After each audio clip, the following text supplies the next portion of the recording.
నమస్తే the Bharat media news కి స్వాగతం. ముందుగా ముఖ్యాంశాలు. నావకీ దళ విజయ దినోత్సవాన్ని పురస్కరించుకొని ప్రధాని నరేంద్ర మోదీ ఉప్పాడలో మత్స్యకారులతో డిప్యూటీ సీఎం పవన్ కళ్యాణ్ సమావేశం. రైతు సంతోషంగా ఉంటేనే రాష్ట్రం సంతోషంగా ఉంటుంది. మాజీ సీఎం జగన్ మోహన్ రెడ్డి. రైతు సంతోషంగా ఉంటేనే రాష్ట్రం సంతోషంగా ఉంటుందని మాజీ సీఎం జగన్మోహన్ రెడ్డి తెలిపారు. రాష్ట్రంలో ఆంధ్ర పాలన జరుగుతోందని అన్నారు. 62% మంది ప్రజలు వ్యవసాయంపై ఆధారపడి ఉన్నారని, రైతు కూలీ సంతోషంగా లేకపోతే రాష్ట్రం ఎదగదని పేర్కొన్నారు. తమ హయాంలో వ్యవసాయాన్ని పండుగ చేశామని చెప్పారు. రాష్ట్రం వైపు దేశం మొత్తం చూడాలని వ్యాఖ్యానించారు. చంద్రబాబు నాయుడు అనే వ్యక్తి ఆ రోజు అన్న మాటలు, నెయ్యిలో జంతువుల కొవ్వు ఉందని, ఆ నెయ్యి లడ్డూలో కలిసిందని, ఆ లడ్డులు భక్తులు తిన్నారని, దేవుడు అంటే భయము భక్తి రెండు లేకుండా చంద్రబాబు నాయుడు మాట్లాడిన మాటలు నేను అడుగుతాను. మరి జంతువుల కొవ్వు నెయ్యిలో కలిసిందని, ఆ లడ్డులు భక్తులు తిన్నారని చెప్పడానికి ఆధారాలు దొరికాయా? చంద్రబాబు నాయుడు సూటిగా ప్రశ్నిస్తాను.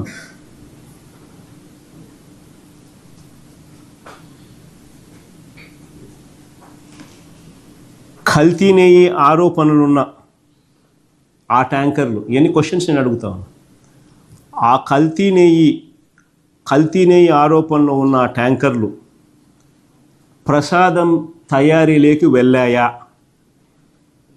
దీనికి ఆధారాలు ఉన్నాయా అని అడుగుతాను.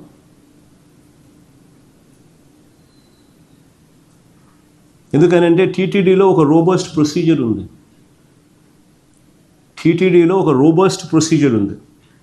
టీటీడీలోకి వచ్చే ఏ ట్యాంకర్ అయినా కూడా NABL అంటే national accreditation board for testing and calibration laboratories, NABL, టీటీడీలోకి వచ్చే ఏ ట్యాంకర్ అయినా కూడా NABL ఆథరైజ్డ్ ల్యాబ్ సర్టిఫికెట్తోనే రావాలి.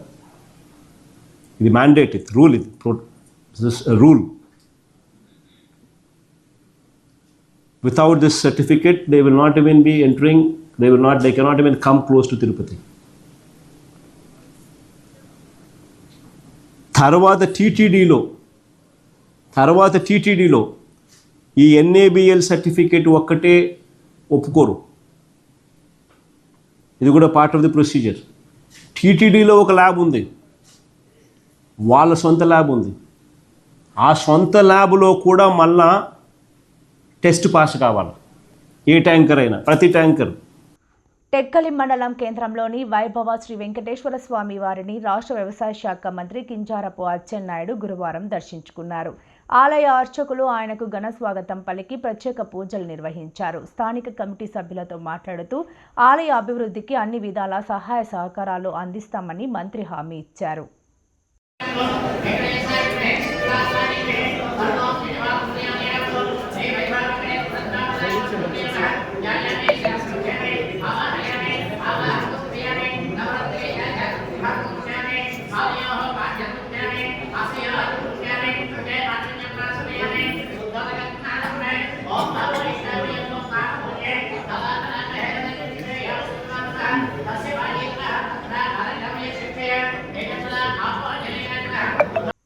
ప్రాణాలతో చెలగాటం పట్టించుకొని అధికారులు కాకినాడ కేంద్రంగా సముద్రంలో ఫ్యాక్టరీ వ్యర్థాలను లారీలలో తీసుకువచ్చి కాకినాడ రూరల్ వాకాలపూడి పంచాయతీ పరిధిలో లారీని సముద్రంలోకి వెళ్లే పాయలో కలుపుతున్నారని మత్స్యకారులు బీచ్ రోడ్డుపై బైఠాయించి వాహన రాకపోకలను అడ్డుకున్నారు. విషయం తెలుసుకున్న పోలీస్, రెవెన్యూ, ఫిషరీస్, పొల్యూషన్ అధికారులు సంఘటన స్థలానికి చేరుకొని ఆందోళనకారులు సిఐ పెద్దిరాజు, ఎంఆర్ఓ కుమారి, ఫిషరీస్ డైరెక్టర్ కరుణాకర్లు మాట్లాడారు. రసాయనాలను రవాణా చేసిన లారీని సీజ్ చేస్తామని, రసాయనాల శాంపిల్స్ను తీసుకోవడం జరిగిందని, వాటిని ల్యాబ్కు పంపించి పూర్తి నివేదికలు వచ్చిన తర్వాత తగు చర్యలు చేపడతామని వారికి తెలిపారు.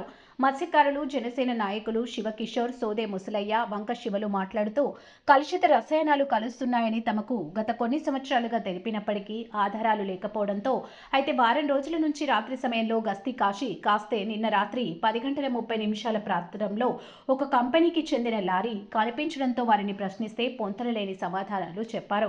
ప్రపంచ మత్స్యకార దినోత్సవ సందర్భంగా 1 కోటి చేప పిల్లలను సముద్రంలో వదిలారని, అయితే ఈ కలుషిత రసాయనాల వల్ల చేపలు కూడా చనిపోవడం జరిగిందని ఆరోపించారు. తమ సమస్యలు అధికారులకు చెప్పినా పట్టించుకోవడం లేదని వాపోయారు. ఈ రసాయనాల వల్ల తమ చుట్టుపక్కల గ్రామస్తులు శ్వాస సంబంధిత వ్యాధులు వస్తున్నాయని, ఇప్పటికైనా సంబంధిత అధికారులు చర్యలు తీసుకుని వీటిని అరికట్టాలని కోరారు. ఇక్కడ రాత్రిపూట ఒక ట్యాంకర్లో ఇండస్ట్రియల్ వేస్ట్ దాన్ని తీసుకొచ్చి ఇక్కడ మూసేసినటువంటి ఒక రొయ్యల ప్రాసెసింగ్ యూనిట్లో లారీని ఉంచి దాంట్లో నుంచి ఒక పైపు పక్కన ఉన్నటువంటి కాలువలోకి కనెక్షన్ ఇచ్చి ఈ ఇండస్ట్రియల్ వేస్ట్ ఏదైతే తీసుకొచ్చాడో పాయిజనస్ దాంట్లోకి వదలడం జరుగుతుంది. రాత్రి దీన్ని అంతా చూసిన తర్వాత స్థానికులు దాన్ని ఆఫ్ చేయటం, మాకు కూడా చెప్పడం, మేము ఇమీడియట్గా రెస్పాండ్ అయ్యి నా సిబ్బందిని కూడా నేను పంపడం జరిగింది. ఫోన్ 1 గంటకు నాకు ఫోన్ వచ్చింది. నేను ఇమీడియట్గా రిసీవ్ చేసుకుని మన నైట్ ఇన్ఛార్జిని పంపించడం జరిగింది. లారీ ఇక్కడే ఉంది, తాళాలు అయ్యి మేము హ్యాండ్ ఓవర్ చేసుకున్నాం. ఆ విధంగా జరిగింది. అయితే వీళ్ళ ఆరోపణలు ఏంటంటే ఈ విధంగా ఇండస్ట్రియల్ వేస్ట్ ఇది తీసుకొచ్చి ఇక్కడ ఇలాగ కాలువలోకి కాలువ ద్వారా సముద్రంలోకి వదలటం వల్ల మత్స్య సంపద అంతా కూడా అది దెబ్బతింటుంది. చేపలన్నీ చనిపోతున్నాయి. ఇటీవలే చాలా ఈ చేప పిల్లలన్నిటిని కూడా మత్స్య సంపదను పెంచడానికి సముద్రంలోకి వదలడం జరిగింది. ఈ విధంగా ఈ వేస్ట్ ఇండస్ట్రియల్ వేస్ట్ అంతా వచ్చి ఉంటే ఇది అంతా కలుషితం అవుతుంది అనేటటువంటి ఆరోపణలు చేశారు. దానికి సంబంధించి వీళ్ళు కొద్దిగా ఆందోళన చేశారు. ఈ యొక్క పోర్టు రోడ్డు ఇది హైవే ఇది, దీంట్లో కొద్దిగా లారీలు అవి ఆఫ్ చేయడం జరిగింది. నేను వచ్చిన వెంటనే చెప్పడం జరిగింది, చట్ట ప్రకారం ఎవరు తప్పు చేస్తే వాళ్ళు శిక్షార్హులు అవుతారు. చట్ట ప్రకారం చేయకూడని పని చేయకూడదు, చేయవలసిన పనే చేయాలని చెప్పడం జరిగింది. సో దాని మీద ఈ ట్రాఫిక్ అంతా కూడా ఇప్పుడు దాన్ని క్లియర్ చేయడం జరిగింది. వాళ్ళు పంపించేస్తున్నారు, చెప్తే విన్నారు, పంపించేస్తున్నాం. లారీలు ఆపితే లారీలు రిలీజ్ చేసాం. ట్రాఫిక్ అబ్స్ట్రక్షన్గా పెట్టినటువంటి అవన్నీ మోటార్ సైకిల్స్ ఇవన్నీ తీసాం. అయితే దీనికి సంబంధించి మా పొల్యూషన్ బోర్డు వాళ్ళు వచ్చారు, తర్వాత ఫిషరీస్ డిపార్ట్మెంట్ వచ్చారు. పొల్యూషన్ బోర్డుకి దాని యొక్క శాంపుల్ కలెక్ట్ చేసి అవి ల్యాబ్కి పంపించి అది ఏ రకమైనటువంటి విష పదార్థాలు ఇది ఎక్కడి నుంచి వస్తుందో తెలుసుకోవాల్సిన అవసరం ఉంది. అదేవిధంగా మాకు కూడా ఒక కంప్లైంట్ ఇమ్మన్నాం.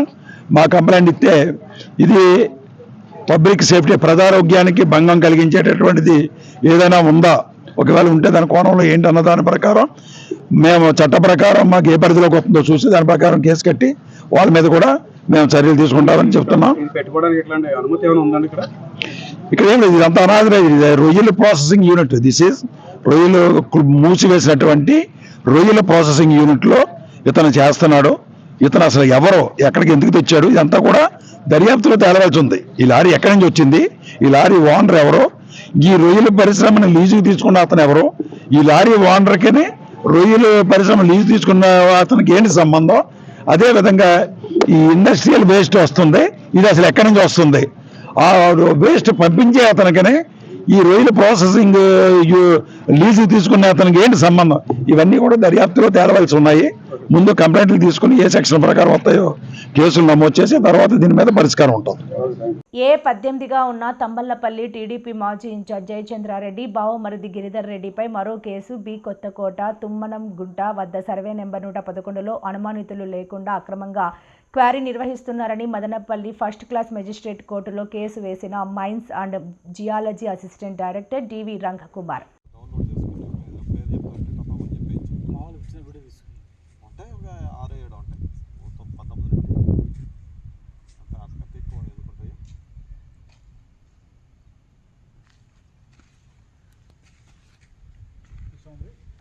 రాష్ట్రంలో సంచలనం రేకెత్తించిన కిడ్నీ ర్యాకెట్ మదనపల్లి ఎస్బీఐ కాలనీలోని గ్లోబల్ ఆసుపత్రి కేంద్రంగా జరగడం పాఠకులకు తెలిసిందే. ఈ కిడ్నీ ర్యాకెట్ కేసులో ఇప్పటికే పోలీసులు గత నెలలో 8 మందిని అరెస్ట్ చేసి రిమాండ్కు తరలించడం జరిగింది. కాగా ఇప్పటి వరకు ఆసుపత్రిని సీజ్ చేయలేదన్న ఆరోపణలు వస్తుండటంతో కోర్టు ఉత్తర్వుల మేరకు గురువారం ఉదయం మదనపల్లి ఎస్బీఐ కాలనీలోని గ్లోబల్ ఆసుపత్రిని మదనపల్లి డీఎస్పీ మహేంద్ర సీజ్ చేశారు.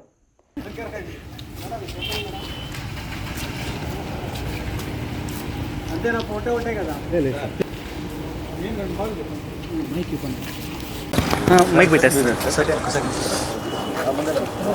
ఓకే, సో మనం ఈరోజు గ్లోబల్ హాస్పిటల్కి కోర్ట్ పర్మిషన్కి అప్లై చేసి సర్చ్ అండ్ సీజర్ కోసం రావడం అయితే జరిగింది. అండ్ కోర్ట్ పర్మిషన్ మనం పెట్టిన తర్వాత ఈరోజు మనకి సర్చ్ చేయమని అండ్ సీజర్ చేయమని, దానికోసం మనకు అసిస్టెంట్స్గా మెడికల్ టీం నుంచి కూడా మెడికల్ అబ్జర్వర్స్ కూడా వచ్చారు అండ్ మీడియేటర్స్గా కూడా వచ్చారు. వీళ్ళ సమక్షంలో ఏవైతే దీనికి సంబంధించిన మెటీరియల్ ఏదైతే ఉందో, మెడిసిన్స్ అవ్వచ్చు, మిగిలిన ఏదైతే రెలవెంట్ మెటీరియల్ ఉందో అవన్నీ కూడా మేము సీజ్ చేయడం జరిగింది. సీజ్ చేసి పంచనామా డ్రాప్ చేసుకొని మేము మళ్ళీ కూడా రేపు కోర్ట్కి సబ్మిట్ చేయడం కూడా జరుగుతుంది. ఇదంతా కూడా మెటీరియల్ సీజ్ చేసింది ఫర్దర్గా FSLకి కూడా పంపించేసి మాకు రెలవెంట్ ఎవిడెన్స్ ఏదైతే ఉందో అది కూడా తీసుకొని కేసు దర్యాప్తులో భాగంగా మేము ఇవన్నీ కూడా యూజ్ చేసుకోవడం జరుగుతుంది. ఈరోజైతే మనము దీంట్లో సర్చ్ అండ్ సీజర్ అయితే మెడికల్ డిపార్ట్మెంట్ కోఆపరేషన్తో అండ్ మీడియేటర్ సమక్షంతో మనం చేయడం జరిగింది.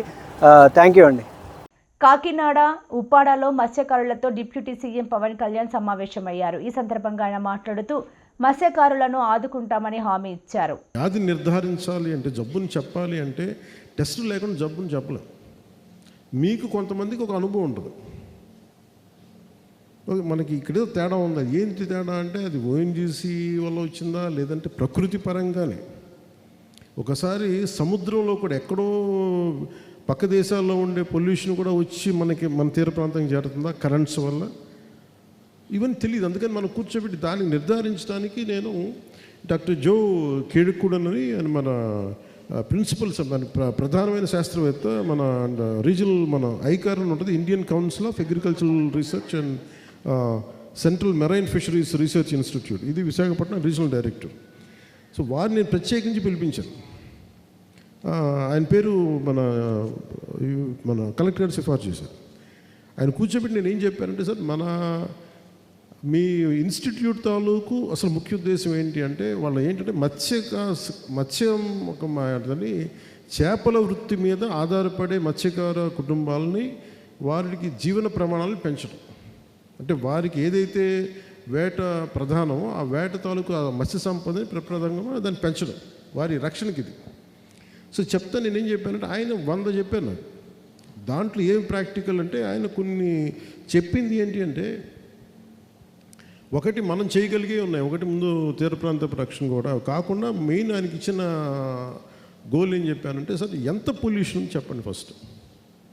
ఎందుకంటే మనం వెళ్ళి స్థానికంగా కొంతమంది ఉండి నాయకులు కూర్చోబెట్టు, లేదంటే నేను కూడా గబుక్కుని భావోద్వేగానికి లోనైపోయి కోపం వచ్చేసి ఒక పరిశ్రమలు అనేస్తే, ఒకవేళ అది నిజం కాకపోతే, ఒకవేళ ఇంకో కారణం అంటే మనందరినీ ఏం చేస్తారో తెలియదు.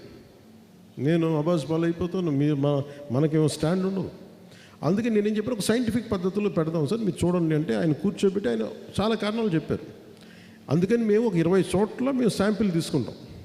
అవసరమైతే డీప్ డైవర్స్ ఉంటారు కొంతమంది మా సంస్థల్లో, మేము వాళ్ళని సముద్రం మా గర్భంలోకి పంపిస్తాం.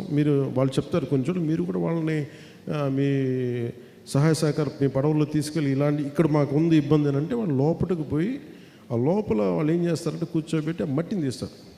అసలు అక్కడ ఏమైనా సముద్ర మట్టంలో గర్భంలో ఏదన్నా ఈ పారిశ్రామిక కాలుష్యం ఉందా, అసలు ఉంటే ఎంత ఉంది, అసలు లేదా, వీటన్నిటి మీద వాళ్ళు పరీక్షలు పెడతారు. దీని మీద అది చేసిన తర్వాత మనం నిర్ధారించాలి ఇది అసలు ఎంత ఉండాలి అనేది కొన్ని ప్రమాణం ఉన్నాయి.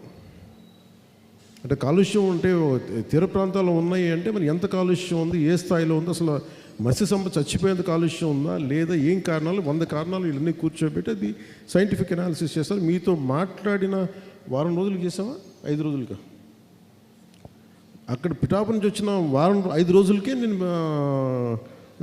కరెక్ట్ 5 రోజుల తర్వాత జోగాన్ని పిలిపించి మాట్లాడితే ఆయన చెప్పారంటే, ముఖ్యంగా మేము ఆయన కేరళ వాస్తవ్యులు, మేము కేరళలో ఇలాంటివి చేస్తాం. మనకున్నది ఉప్పాడ కొత్తపల్లిలో 7,200 మంది ఫిషర్మెన్ ఇళ్ళు ఉన్నాయి మన మత్స్యకారులకు సంబంధించి. దీని మీద 25,600 మంది వ్యక్తులు బతుకుతున్నారు. 7,200 కుటుంబాలు వాటిని ఆధారం చేసి ఇంతే కదా సార్, మన 25,000 మంది 25,600 మంది. దీనికి నేను ఏం చెప్పానంటే, ముందుగా చెప్పాలి, రెగ్యులర్గా అసలు వాతావరణంలో పర్యావరణంలో ఎంత కాలుష్యం ఉంది అది మీరు రెగ్యులర్ ఆడిట్ ఒకటి చేయాలి సార్. అది నేను ఫస్ట్ రాగానే అదొకటి తెలియజేశాను. తర్వాత సీ ర్యాంచింగ్ అని ఉంది. దాంట్లో మనం ఏం చేయాలి, సముద్రపు జీవాల చేపల్ని సముద్రంలోకి విడిచిపెట్టడం. సో దాంట్లో భాగంగా ఏం చేసాం, మనం ఒక 50,000 ఈ మన పండుగ అప్పల్ని మనం చేసాం. అంటే మత్స్య సంపద తగ్గిపోయింది, మనం వదిలేం వాటిని. సో అలాగే ఈ ఆర్టిఫిషియల్ కోరల్ రీఫ్స్ అంటే ఏంటంటే, అక్కడ చేపలు ఉండడానికి, మీకు తెలియదు ఏం, చేపలు ఉండడానికి అక్కడ ఇది పోయింది, వాటికి నివాసాలు లేవు. సో మేజర్గా ఒకటి సముద్రంలో మత్స్య కొంత పిల్లల్ని విడిచిపెట్టడం, సీ ర్యాంచింగ్ చేద్దాం. సీ ర్యాంచింగ్ చాలా ఉంటుంది. మన గుర్రాలను మేకలను ఎలా పెంచుతాం అలాగే చేపలు కూడా పెంచాల్సిందని చెప్పి ఆయన కూర్చోబెడితే ఆయన సలహాతోటే 50,000 పండుగ అప్పుల్ని మన విడుదల చేయడం జరిగింది. అలాగే ఆర్టిఫిషియల్ కోరల్ రీఫ్స్ పెట్టిన తర్వాత మనం ఆయన అన్నది ఏంటంటే, మళ్ళీ వాటన్నిటికి నివాసయోగ్యం ఉంటుంది. మళ్ళీ అక్కడ మనకి నావికాదళ దినోత్సవాన్ని పురస్కరించుకుని ప్రధాని నరేంద్ర మోదీ గురువారం శుభాకాంక్షలు తెలిపారు. పట్టుదల, ధీరత్వానికి భారత నేవీ పర్యాయ పదమని ప్రశంసించారు. నేవీ డే సందర్భంగా భారత నావికాదళ సిబ్బంది అందరికీ శుభాకాంక్షలు. అసమాన ధైర్య సాహసాలు, పట్టుదలకు మన నేవీ పర్యాయ పదం. దేశ ప్రయోజనాలకు, తీర ప్రాంతానికి నేవీ రక్షణగా నిలుస్తుంది. ఇటీవల కాలంలో స్వావలంబన, ఆధునీకరణపై నేవీ దృష్టి సారించింది అని మోదీ ఎక్స్ వేదికగా పోస్టు పెట్టారు. నేవీ తీసుకుంటున్న చర్యల కారణంగా దేశ భద్రత మరింత పటిష్టమైందని అన్నారు. छत्रपति शिवाजी महाराज की, छत्रपति शिवाजी महाराज की, छत्रपति शिवाजी महाराज की। साथियों, हमारा आईएनएस विक्रांत आज आत्मनिर्भर भारत और मेड इन इंडिया का बहुत बड़ा प्रतीक है। महासागर को चीरता हुआ स्वदेशी आईएनएस विक्रांत भारत की सैन्य क्षमता का प्रतिबिंब है। अभी कुछ ही महीने पहले हमने देखा है, विक्रांत ने अपने नाम से ही पूरे पाकिस्तान की रातों की नींद उड़ा दी थी।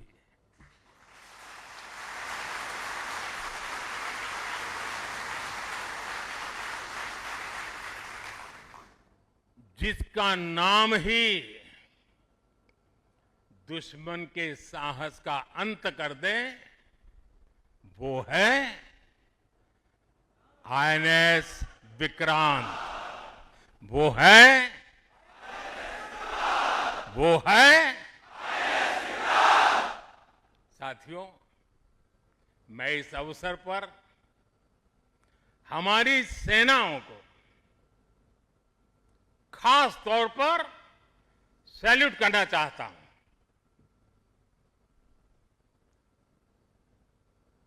भारतीय नौसेना द्वारा पैदा किए, जो भय पैदा किया गया है, भारतीय वायुसेना द्वारा दिखाए गए अद्भुत कौशल ने, भारतीय सेना की जांबाजी ने, तीनों सेनाओं के जबरदस्त समन्वय ने ऑपरेशन सिंदूर में पाकिस्तान को इतनी जल्दी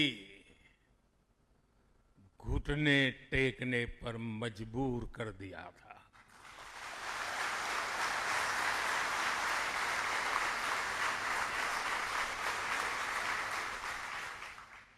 और इसलिए साथियों, आज मैं फिर एक बार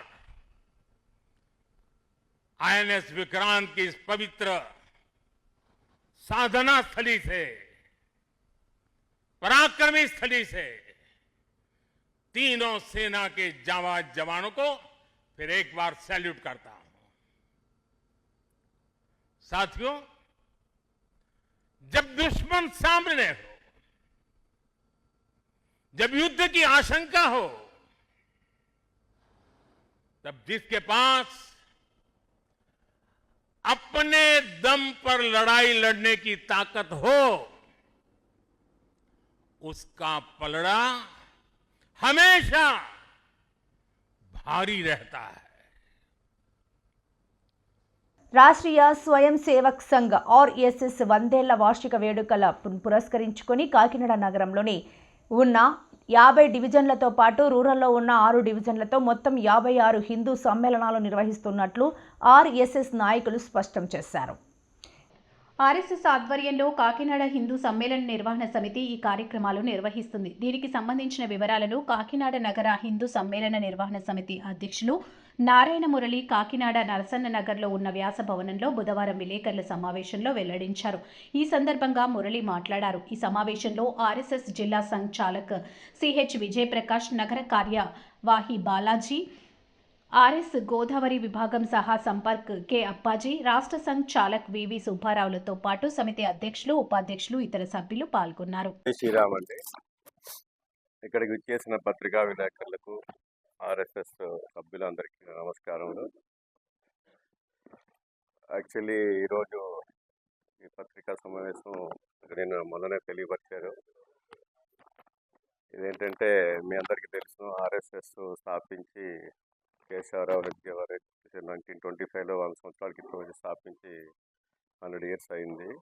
సో ఈ 100 years సెలబ్రేషన్స్ కోసం అని చెప్పి నన్ను అధ్యక్షులుగా ఉండమని చెప్పి రిక్వెస్ట్ చేశారు. మా ఫ్రెండ్స్ అందరూ ఆకలి సుబ్రహ్మణ్యం గారు, అప్పాజీ గారు, ప్రకాష్ గారు అని చెప్పేసి వీళ్ళంతా వచ్చారు. సో ఆర్ఎస్ఎస్ గురించి నాకు అవగాహన తక్కువైనా సరే అందరూ పాటించేది, ఫాలో అయ్యేది ఏంటంటే ముందు మన హిందూ మతం దాన్ని కాపాడుకోవడం, దాని ఆచారాలు, పద్ధతులు, వ్యవహారాలు నిలబెట్టుకోవడం అనేది ముఖ్య ఉద్దేశం ఒకటి. దానికి సంబంధించి నా తరపు నుంచి మేము ఎప్పుడు కూడా కాకినాడలో గోకులం అని చెప్పి టెంపుల్ కట్టించాము 17 సంవత్సరాల క్రితం. అలాగే విజయనగరంలో 15 సంవత్సరాల క్రితం రామనారాయణ అని చెప్పి ఒక టెంపుల్ కట్టించాము. ఈ టెంపుల్స్ కట్టించి వాటిని నిర్వహిస్తున్నాము. వాటి ముఖ్య ఉద్దేశం ఏంటంటే మన హిందూ ఆచారాలు, పండగలు, దాని తాలూకా ఇంపార్టెన్స్ ఎలా నిలబెట్టుకోవాలి, ఎలా నిర్వహించుకోవాలని చెప్పి అందరికీ తెలియపరిచే విధంగా సూచనలో నిర్వహిస్తున్నాము. అందరినీ కూడా మనం హిందూ ధర్మం, హిందూ మతం కాపాడుకోవాలని చెప్పి ఒక ముఖ్య ఉద్దేశము. ఇప్పుడు ఈ 100 ఏళ్ళకి సంబంధించి కూడా పంచ పరివర్తన అని చెప్పేసి ఒక 5 కార్యక్రమాలతోటి నిర్వహిస్తున్నారు. ఆల్ ఓవర్ ఇండియా ఫాలో అవుతున్నారు. మొన్ననే అక్టోబర్లో మోడీ గారు కూడా సెలబ్రేషన్స్లో ఫాలో అయ్యి అటెండ్ అయ్యి ఒక స్టాంప్ ఒకటి 100 రూపీస్ కాయిన్ ఒకటి కూడా రిలీజ్ చేశారు. నేను అంటే ఎక్కువగా దీని గురించి మాట్లాడలేక ముందు ఆరోగ్యం ఒకటి సహకరించట్లేదు, కాఫ్ అండ్ కోల్డ్ ఫీవర్తో ఉన్నాను. సో ఇక్కడ ఉన్న సభ్యులు మదర్ అందరూ మాట్లాడతారు. ఆర్ఎస్ఎస్ అనేది రాష్ట్ర స్వయం సేవకనే కాకుండా రెడీ ఫర్ సెల్ఫ్ సర్వీస్ అని కూడా అంటారు. నేను కూడా అన్నిటికీ ముందు ఉంటాను చెప్పి selfless service, ready selfless service అని చెప్పేసి మెడికవర్ హాస్పిటల్స్ క్యాన్సర్ చికిత్సలో మరో ముఖ్యమైన విజయాన్ని అందుకుంది. క్లిష్ట స్థితిలో ఉన్న ఒక బ్రెయిన్ ట్యూమర్ రోగికి అత్యాధునిక రేడియోథెరపీ సాంకేతికతను ఉపయోగించి విజయవంతంగా చికిత్స చేసి ప్రాణాపాయం నుండి రక్షించినట్లు హాస్పిటల్ వైద్యులు తెలిపారు. ప్రముఖ రేడియేషన్ ఆంకాలజిస్ట్ డాక్టర్ పృథ్వీరాజ్ మాసపు మాట్లాడుతూ కొన్ని రోజుల క్రితం ఎం అంబిక మరియు కె సరోజిని దేవీలు తీవ్రమైన తలనొప్పి, కంటి చూపు సమస్యతో బాధపడుతూ మెడికవర్ హాస్పిటల్స్కి వచ్చి న్యూరాలజీ, న్యూరో సర్జరీ మరియు రేడియేషన్ ఆంకాలజీ విభాగాల వైద్యులను కలిసి రోగ పరిస్థితిని సమగ్రంగా అంచనా వేయడం జరిగింది అని, ఇది అత్యధిక రిస్క్తో కలిగి ఉన్న సమస్య కావడంతో శస్త్రచికిత్సకు అనుకూలం కాని స్థితిలో ఉన్న ట్యూమర్ని లక్ష్యంగా చేసుకుని అత్యాధునిక కోన్ బీమ్ రేడియోథెరపీ టెక్నాలజీ ద్వారా చికిత్సను ప్రారంభించడం జరిగిందని తెలిపారు. ఈ కార్యక్రమంలో ప్రముఖ రేడియేషన్ ఆంకాలజిస్ట్ డాక్టర్ పృథ్వీరాజు, మాసపు centre head Subhakar Rao, medical superintendent doctor Jason ఇసాక్తో పాటు క్యాన్సర్ను జయించిన రోగులు పాల్గొన్నారు. అందరికీ నమస్కారం అండి. వచ్చేసిన మీడియా మిత్రులందరికీ నమస్కారం. ఈరోజు నా పేరు డాక్టర్ పృథ్వీరాజ్. నేను ఇక్కడ క్యాన్సర్ వైద్య నిపుణుడు, రేడియేషన్ ఆంకాలజిస్ట్ అంటారు నన్ను. ఈరోజు ఈ ప్రెస్ మీట్ యొక్క ముఖ్య ఉద్దేశం ఏంటంటే, ఇక్కడ మనకి కాకినాడలో చాలా సర్వసాధారణంగా చాలా పబ్లిక్లో ఉండే కామన్ ఒక అవేర్నెస్ లేకపోవడం, లేకపోతే ఒక అపోహ ఏంటంటే మనకి అరుదుగా వచ్చే క్యాన్సర్లకి కాకినాడలో ట్రీట్మెంట్ లేదు, ఎక్కడికో హైదరాబాద్ వెళ్ళాలి లేకపోతే ముంబై వెళ్ళాలి అనుకుంటూ ఉంటారు. కానీ మీకు ఆ అపోహలు ఏవైతే ప్రజల్లో ఉన్నాయో అవి దూరం చేయడం కోసం ఈ ప్రెస్ మీట్ యొక్క ముఖ్య ఉద్దేశం. ఎందుకంటే క్యాన్సర్ ట్రీట్మెంట్ జరగడానికి సాధారణంగా చిన్న చిన్న హాస్పిటల్స్లోనూ ఎక్కడో జరగదు. అది కావాలంటే వెల్ ఇన్ఫ్రాస్ట్రక్చర్ ఉన్న హాస్పిటల్ అండ్ మంచి treating consultants and good staff ఉండాలి ఏ హాస్పిటల్లో అయినా. సో అలాంటి హాస్పిటల్స్ కాకినాడలో ఉన్న ఏకైక cancer hospital Medicover cancer hospital. So ఎందుకు ఇన్ఫ్రాస్ట్రక్చర్ అనేది లేకపోతే మెషిన్ అనేది ఒక ట్రీట్మెంట్కి ఎలాగ సహాయపడుతుంది? మిగతా ఇప్పుడు ఒక జ్వరం వస్తే ఒక ట్యాబ్లెట్ ఎలాగైతే తీసుకుంటారో ఒక ఫార్మసీకి వెళ్ళి కొనుక్కుంటారు, కానీ క్యాన్సర్ ట్రీట్మెంట్ వచ్చేసరికి అది బయట దొరకదు. సో దానికి మెషినరీ కావాలి. సో అలాంటి మెషినరీ లీనియర్ యాక్సిలరేటర్ మా దగ్గర ఉంది. దాని పేరు Elekta linear accelerator Versa HD Elekta Synergy మా దగ్గర ఉన్న మెషిన్ ఏదైతే ఉందో దాంతో చాలా అరుదుగా వచ్చి బ్రెయిన్ ట్యూమర్స్ని ట్రీట్ చేయగలుగుతాం. బ్రెయిన్ ట్యూమర్ని ట్రీట్ చేయాలంటే మెదడులో ఉన్న ఆ ట్యూమర్ని డైలీ ట్రీట్ చేస్తున్నప్పుడు చూడగలగాలి మీకు అర్థం. సో ఒక పేషెంట్కి ఒక రోజులో ట్రీట్మెంట్ చేయం, కొన్ని రోజులు పడుతుంది. ఆ కొన్ని రోజులు ట్రీట్మెంట్ చేయడానికి మెదడులో ఉన్న ఆ బ్రెయిన్ ట్యూమర్ని మనం చూడగలగాలి. ఎలా చూస్తాం? బయట నుంచి చూడలేం. కాబట్టి దానికి అటాచ్డ్గా కోన్ బీమ్ సిటీ స్కాన్ ఉండాలి. అంటే మెషిన్ ట్రీట్మెంట్ చేస్తున్నప్పుడే ఆ సిటీ స్కాన్తో ఆ ట్యూమర్ ఎక్కడుంది బ్రెయిన్లో అనేది చూసి దానికి ఎగ్జాక్ట్గా ఎక్స్రే కిరణాలు మనం వేసినప్పుడు ఆ లోపల బ్రెయిన్లో ఉండే క్యాన్సర్ కానీ ఆ ట్యూమర్ కానీ చనిపోతుంది. మీరు తీసుకుంటే ఈ చుట్టుపక్కల ఎక్కడ మనకి ఈస్ట్ గోదావరి జిల్లాలో కానీ. వార్తలు ముగించే ముందు ముఖ్యాంశాలు మరోసారి. నావకీ దళ విజయ దినోత్సవాన్ని పురస్కరించుకొని ప్రధాని నరేంద్ర మోదీ. ఉప్పాడలో మత్స్యకారులతో డిప్యూటీ సీఎం పవన్ కళ్యాణ్ సమావేశం. రైతు సంతోషంగా ఉంటేనే రాష్ట్రం సంతోషంగా ఉంటుంది. మాజీ సీఎం జగన్ మోహన్ రెడ్డి. ఈ వార్తలు ఇంతటితో సమాప్తం. నమస్కారం.